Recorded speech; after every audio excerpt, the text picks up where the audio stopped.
Smart खिलाड़ी। एक सुबह सजल नाम का एक बेरोजगार लड़का अपनी प्यारी साइकिल लेकर रिक्रूटमेंट एग्जाम देने के लिए घर से निकला।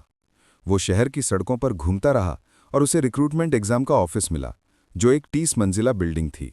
सजल ने अपनी प्यारी साइकिल नीचे छोड़ दी और जॉब का एग्जाम देने के लिए ऑफिस की 10वीं मंजिल पर चला गया। वेटिंग रूम में कई और कैंडिडेट बैठे थे। सजल को थोड़ी देर बाद अपनी प्यारी साइकिल का नाम याद आया और वो ग्राउंड फ्लोर पर चला गया।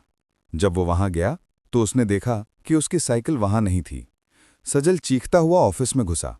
जब वो ऑफिस में गया तो वो और भी जोर से चिल्लाने लगा, कहने लगा, मैं वही करूंगा जो मैंने पिछली बार किया था।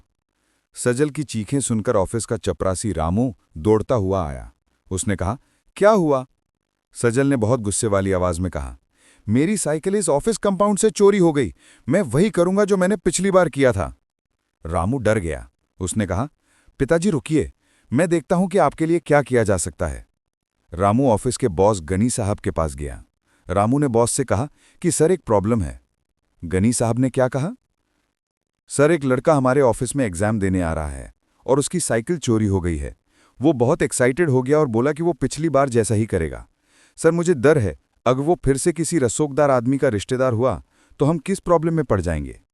गनी साहब ने सब कुछ सुनने के बाद ऑफिस के अकाउंटेंट सुमन से उस लड़के को साइकिल खरीदने को कहा। इंटरव्यू खत्म हो गया था। कुछ दिनों बाद गनी साहब ने सजल को साइकिल चलाते हुए देखा। गनी साहब उस सड़क पर कार चला रहे थे और ड्राइवर से उस लड़के को बुलाने को कहा। ड्राइवर ने सजल को बुलाया।